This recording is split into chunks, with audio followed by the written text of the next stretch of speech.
जय हिंद दोस्तों, मैं अमित कुमार सिंह और आप देख रहे हैं क्लाउड वेब इंडिया। और इस वक्त हम मौजूद हैं गढ़वा विधानसभा क्षेत्र के गढ़वा शहर में हैं।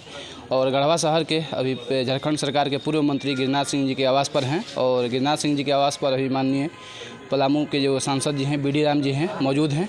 तो और गढ़वा विधानसभा क्षेत्र में 5 अक्टूबर को बाबूलाल मरांडी जी का कार्यक्रम भी होने वाला है। इसके बारे में हम लोग जानते हैं किस तरह से तैयारियाँ चल रहा है।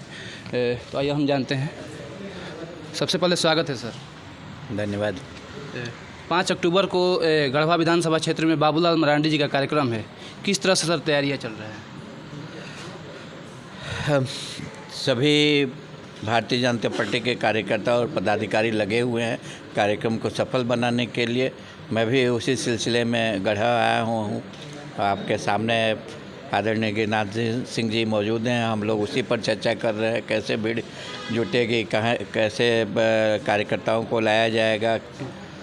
तो ये सारी चीज़ें डिस्कस हो रही हैं और कार्यक्रम सफल होगा। कार्यक्रम में कार्यकर्ता आएंगे और जो संकल्प रैली है आदरणीय बाबूलाल मरांडी जी का वो सफल होगी। संकल्प यात्रा का मेन उद्देश्य क्या होगा सर, जो कि अभी गढ़वा विधानसभा क्षेत्र में आने वाला है? संकल्प यात्रा का उद्देश्य मात्र इतना है कि राज्य सरकार के द्वारा जो कुकृत्य किए जा रहे हैं उसको जनता के बीच रखना। आज जो विधि व्यवस्था की स्थिति है या आज जो भ्रष्टाचार की स्थिति है, हर एक क्षेत्र में जो राज्य सरकार की विफलता है उसको उजागर करना है। सर आप सांसद हैं और अभी इस वक्त मौजूद हैं झारखंड सरकार के पूर्व मंत्री गिरिनाथ सिंह जी के पास। क्या वार्ताएं चल रहा है, किस मुद्दे पर आप लोग मिले हुए हैं? यही वार्ता चल रही है। आदरणीय बाबूलाल मरांडी जी के कार्यक्रम के संबंध में ही बात चल रही है। कैसे लोग आएंगे, कितने लोग आएंगे, कैसे व्यवस्था हो रही है, यही सारी बातें चल रही है। झारखंड सरकार से खुश हैं कि नहीं इस वक्त? कौन? आप खुश हैं क्या? झारखंड सरकार से कोई खुश नहीं है। क्या समस्याएं हो रही है सर पलामू संसदीय क्षेत्र में? एक तो जो भी योजनाएं हैं या जो भी हम लोग के द्वारा प्रस्ताव है वो पारित नहीं हो रहा है। उदाहरण के तौर पर यहाँ पर सोलर पावर पार्क की स्वीकृति भारत सरकार ने 2-2.5 साल पहले दी है। मात्र उसके लिए 100 एकड़ ज़मीन की आवश्यकता थी। आज तक जिला प्रशासन 100 एकड़ की ज़मीन उपलब्ध नहीं करा पाया। अब सोच लीजिए बिजली की क्या स्थिति है। हमेशा लोग गर्मी के दिन में बेचैन रहते हैं। बिजली के अभाव में पानी का संकट भी उत्पन्न हो जाता है। तो 20 मेगावाट यदि बिजली गढ़वा ज़िला को मिल जाती तो फिर गढ़वा ज़िला में तो बिजली की कोई समस्या नहीं रहती। लेकिन उसके लिए 100 एकड़ ज़मीन भी नहीं उपलब्ध करा पा रही राज्य सरकार। दूसरी बात यह है कि गढ़वा ज़िला के अंतर्गत भवनाथपुर में इंडस्ट्रियल हब बनाने की बात थी।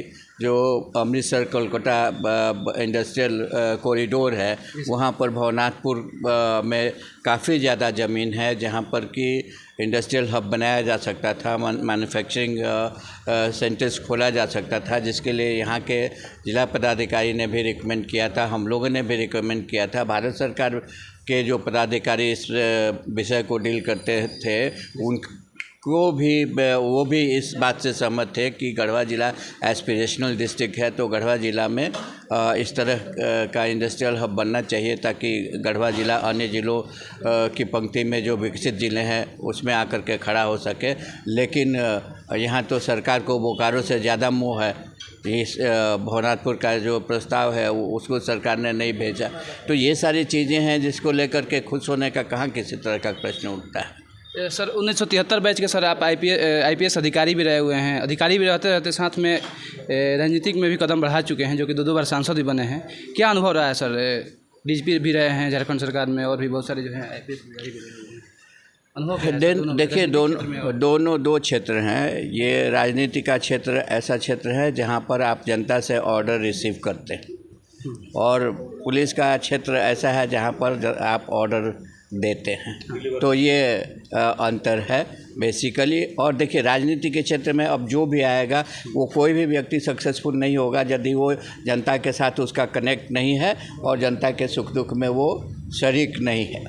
राजनीति बदल रही है, जैसे जैसे देश बदल रहा है वैसे वैसे राजनीति भी बदल रही है और राजनीति के मायने भी बदल रहे हैं। अब राजनीति के क्षेत्र में भी एक से एक विद्वान लोग आ रहे हैं और जो आ रहे हैं उसमें से बहुत सारे लोग इसी उद्देश्य से, इसी भावना के साथ आ रहे हैं कि हमको जा कर के जनता की सेवा करना है, जो भी हमसे बन पड़ेगा जनता के लिए हम वो कार्य करने के लिए जा रहे हैं। अंत में जनता को किस तरह से आने के लिए बोलेंगे सर? यहाँ पर अभी बाबूलाल मरांडी जी अब आएंगे गढ़वा विधानसभा क्षेत्र में। जनता से तो हमेशा अपील की जाती है, जनता से हमेशा अनुरोध किया जाता है, रिक्वेस्ट किया जाता है कि आप आइए, आप अपने नेता को सुनिए और उनके भाषण से लाभ उठाइए, यही अपील होती है हमेशा। लोकसभा चुनाव का पूरा तैयारी हो रहा है जोर शोर से ना सर? चुनाव भी नज़दीक आ गया है। भारतीय जनता पार्टी हमेशा चुनाव के मूड में रहती है, हमेशा चुनाव की तैयारी करते रहती है। भारतीय जनता पार्टी का अपना सिस्टम है, अपना कार्य करने की शैली है, उसी कार्य की शैली के अनुसार कार्य हो रहा है। बहुत बहुत धन्यवाद सर।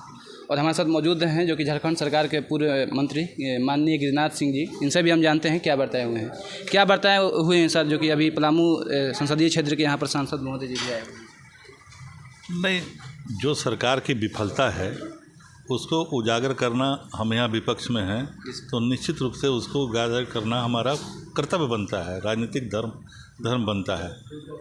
अब बहुत छोटा सा उदाहरण हम देते हैं कि विगत 2 माह से राशन की इतनी कठिनाई हो गई है कि प्रत्येक पंचायत में सारे लोग त्राहिमाम में 2 महीना का राशन गायब कर दिया।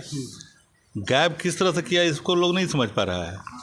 जो राज्य सरकार एक ग्रीन कार्ड लागू की, जो भारत सरकार अनाज इनको रेगुलर बेसिस पर माननीय प्रधानमंत्री जी 80 करोड़ जनता को 5 किलो राशन मुहैया करा रहे हैं निःशुल्क, उस राशन को ग्रीन कार्ड में डाइवर्ट करके ये राज्य सरकार अपनी वाहवाही लूटने के लिए करा दी।